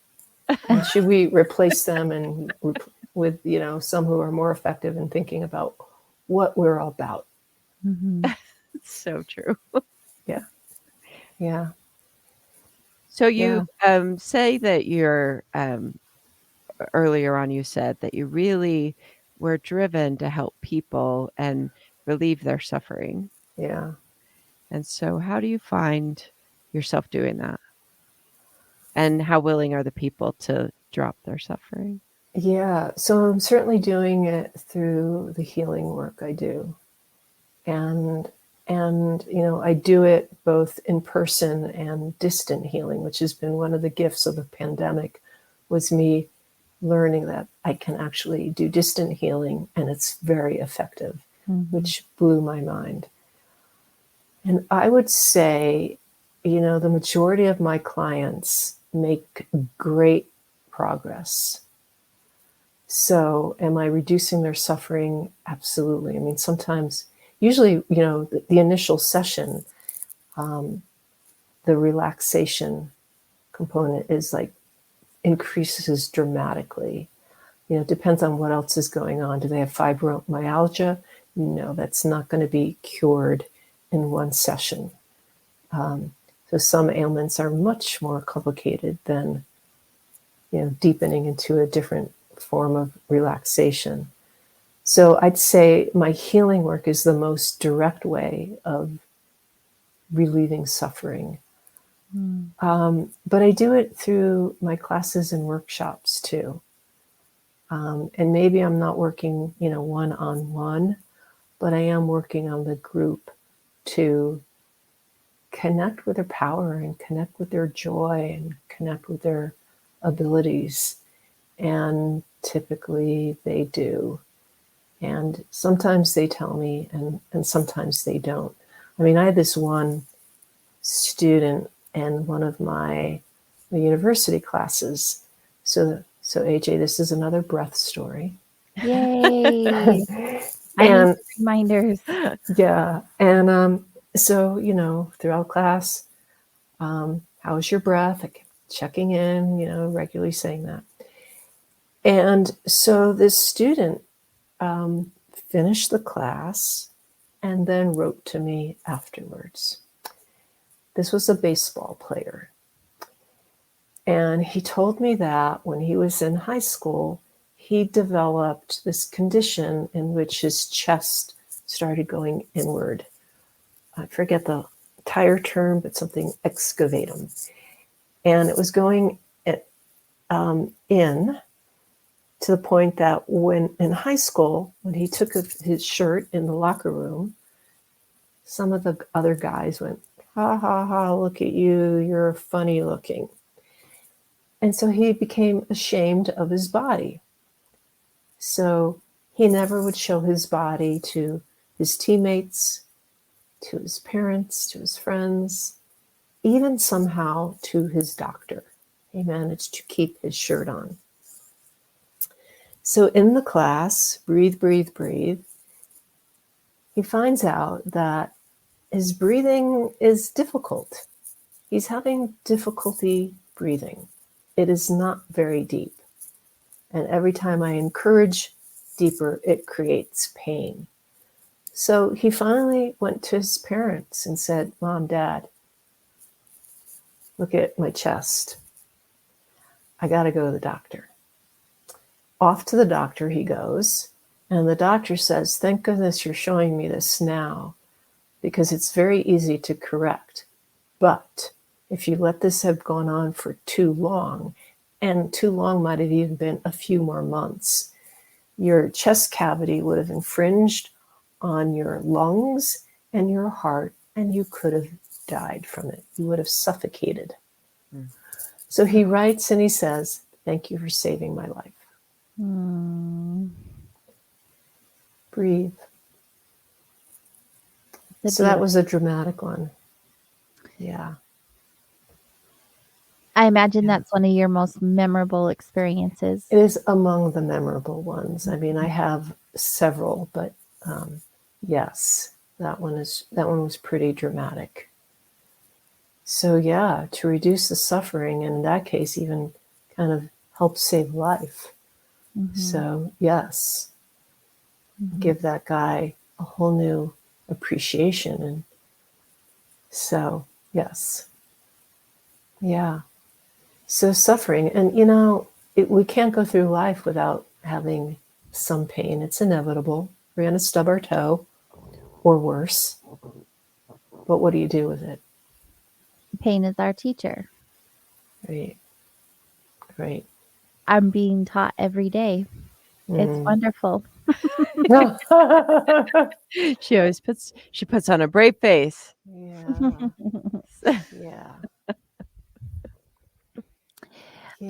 Tell us a little bit about dance. How did that become important to you, and why do you use it in your practice today? So when I took that first dance class in college and watched my pain level get less and less and less, and when you're having an expansive body, it also leads to an expansive mind, and your emotions are more fluid also. So because I'd been in pain for several years, and now I wasn't, like, okay, this practice of dance movement must continue. So I have found different practices that allow me to keep moving. And sometimes it's movement by myself. Sometimes it's movement with other people. And it just opens me up to that somatic intelligence. And it gives me lots of information that I can apply to myself and apply to others. And it's not an intelligence that gets high regard in this culture. So it's feminine intelligence, right? Poo poo, anything that's feminine. Like, no, no, no, no. Yes, yes, yes. So yes, I use it in my healing. I use it in my writing. I use it when I'm tired, when I'm feeling cramped. I use it to undo pain. I use it to come to a new idea when I'm writing and suddenly I don't know what the next paragraph will be. And so I step away from my keyboard and I'll just start doing some sort of movement. So it's embodiment. And then it's also, as we said, you're accessing different parts of the brain. And you're engaging with your senses, self, with everything else around you in a broader way. Things are changing. Things are always changing. So we get to participate more actively, more responsibly in our life that touches other people's lives too. I think dance for anyone, even if someone's like, I'm not a dancer, just having the ability to move your body, whatever that looks like for you, is so important. Right. To get And to rid yourself of the energy, to go through your emotions, your thought processes, build strength, all kinds of reasons. I love dancing. Well, Love it. it's true. You do, Cheryl, you're a dancer, but not everyone. Like, there are people resistant to, like, I don't dance, I will hold my body tight. I went through, like, look, there's no rules in dancing, so I'll just let myself dance. Yeah. But I know that I met people that are like, I can't dance, I don't want to. Do you help people break through those barriers as well? I'm sure you do, if you come across that. oh, so many people, I can't dance. I've got 2 left feet. Or, well, let me have a few drinks first and then I'll dance, right? It's like, no, no, no, no, no. One, dancing will get you more high without negative side effects. Yeah. But the other thing is, how are you understanding dance? Which is why I use movement. I say movement. So, okay, so right now, here, most of us are probably sitting down. You just kind of lift a shoulder, the other shoulder. Boogie in your chair. In your chair. Little chair movement. You can do it rhythmically if you want. Anyone can do that. Anyone can do that. Anyone can do that. And in fact, I've had dances with people who are wheelchair bound paraplegics. And there's this one guy I met at a dance event. He slid out of his wheelchair. He has his own dance company. And he basically kind of squirms on the floor. Aww. But the fact that he can move, I mean, he's like so grateful for what he can do. Yeah. And the rest of us who are fully able-bodied, right? Oh no, give me that drink first, right? So, and this guy experiences the joy of motion. I mean, motion is joyful. Motion hydrates our body, and our body wants to continually move. I mean, let's go back to grammar school. Cheryl, are you moving in your seat again? Stop moving. Right? And so we're taught not to move. And yet we learn better when we're doing this, or we're doodling on the piece of paper, or we're looking out the window, or we get up. That's what comes naturally to our body. So I say movement, and typically I make it really safe for people to move and not feel too self-conscious. Consciousness of movement. I mean, really, that's what it's about. Be conscious of who you are. Find out you have choices and options. Right. And if people are afraid to do it with other people around, do it like by yourself.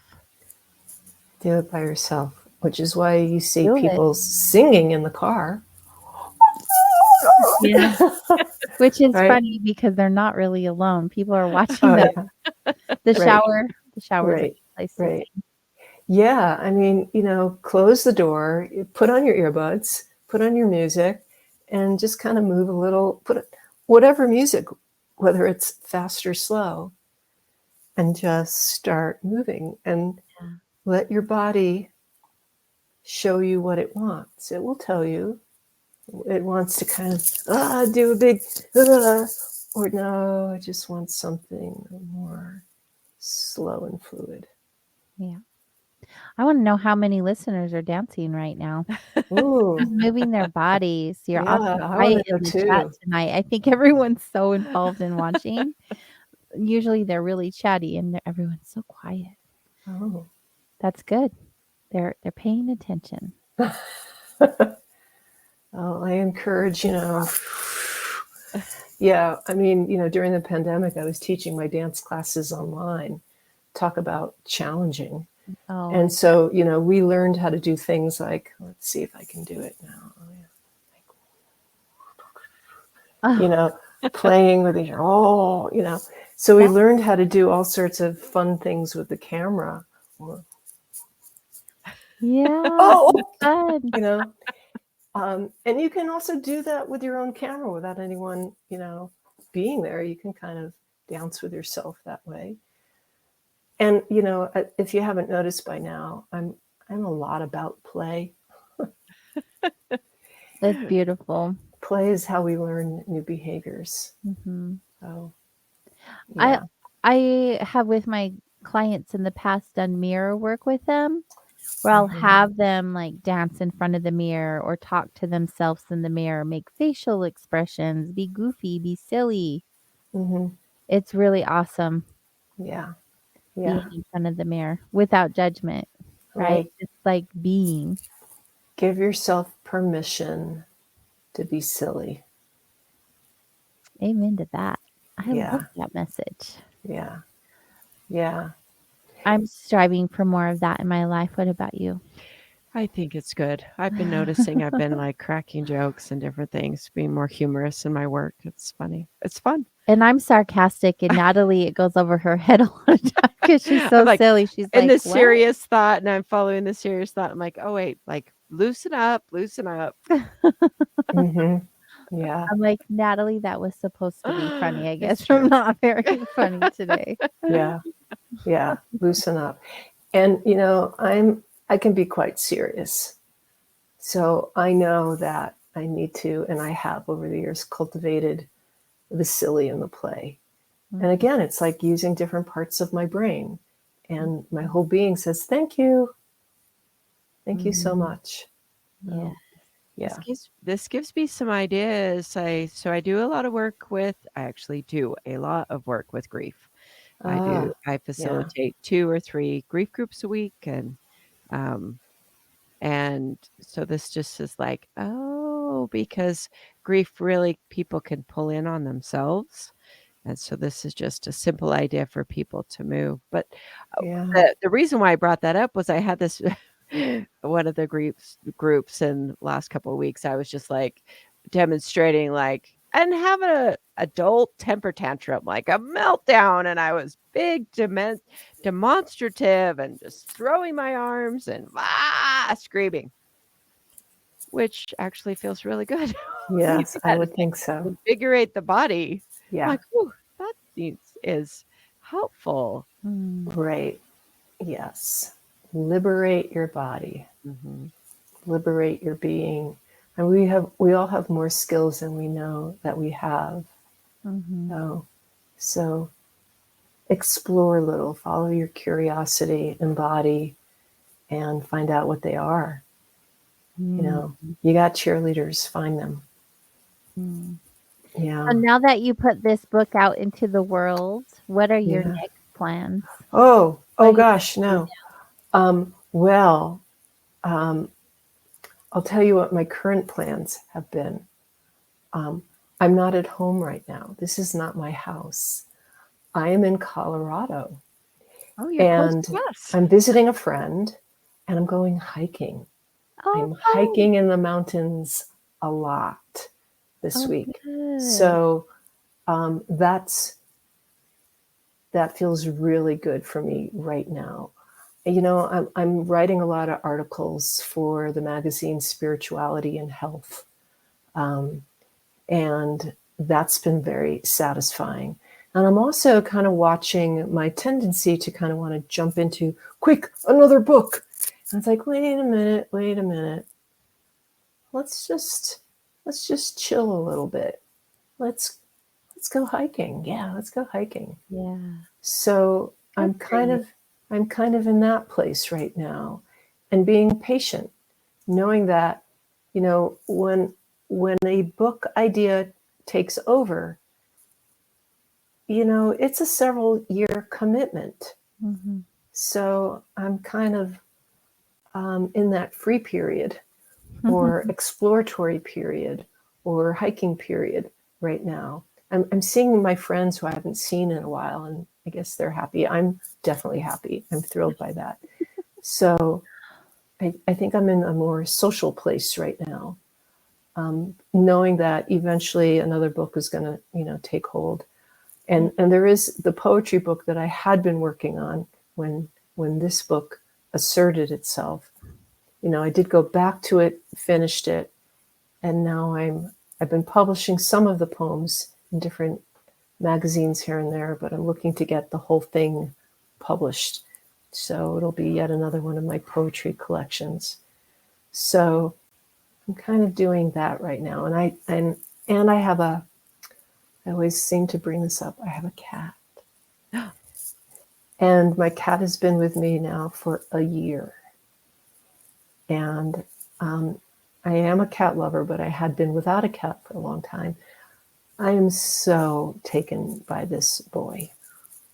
So it's like, I'm busy. I'm petting him, you know. Yes, he's walking on my keyboard, but it's okay. They do what they want. They do what they want, right? So right now I'd say it's hiking. I'm hiking right now. That's so good. It's so good. And Colorado is beautiful. I was up at 11,780 feet yesterday afternoon. Wow. I got to see a moose. That was a thrill. They're so big. They're so big. Majestic, yeah. And just recognizing, you know, the beauty of nature. The awe, it awes me to see a moose or to see this incredible mountain that will not grow trees because we're above the tree line. And I can feel, I mean, because I live in Virginia. I think I'm about 75 feet above sea level, like really high. And here I'm at, you know, almost 12,000 feet, and there's this monolithic rock. Mm-hmm. And it had an energy about it that I'm probably still processing. But it was great to meet, and great to meet the whole slew of mountains there. It's like that. We're in Utah, so we're not far from Colorado, and we have those mountains here, and they are just breathtaking. We get to see them every day, and it's like, pinch me. They are just so beautiful. I'm really happy for you to have those experiences because they are one of a kind. They are pretty awesome. Lucky you. Yeah. Lucky us. Yeah. Real quick, Cheryl, we only have a couple of minutes left. I want to make sure everyone knows how to purchase your books. Yeah. And then also any other information you want to leave us with real quick. Yeah. So you can buy any of my books, my ecosomatics book, my writing in the body and motion book. You can go to Amazon. There's a whole list of them, or any place that books are sold. And if they don't have them in the room, you can always say, can you order it? And they usually can find it pretty easily. Come to my website as well. I don't have a workshop happening right now, but I probably will in the next few months. And I do them in person. Sometimes I mean, I might be going to Santa Monica soon to do a workshop, and I do some online. So if you're at all interested in that, or if you want healing work, and you can reach me through my website. So And what's Cheryl, your website? yeah, Cheryl Pallant. So you can see my name in my box right there. .com. Very creative name for my website. So yeah, it fits. No one else seems to have it. So yeah, and I love to hear from people, and I love to bring people into realizing their potential in whatever way it is. That's so good. It feels awesome. It really has been a joy to have you here, Cheryl. You bring such a beautiful energy Oh, tonight. So it's grateful. it's Thank you. been I'm grateful to be with the two of you and resonating in this healing field together. It's so Yeah, beautiful. So much gratitude for you. So Keep much. on doing this work. It's needed. thank you, and you too. Thank you. Thank you. All right. All right, Wanderers. That wraps up another episode of Soul Wanderings. We love that you shared time with us tonight. Thank you so much. We will be here next week, next Wednesday, 8 to 10 p.m. Eastern. We hope to have you join us once again. Until then, be good to yourself and be good to each other. Good night. Have a good one. Bye.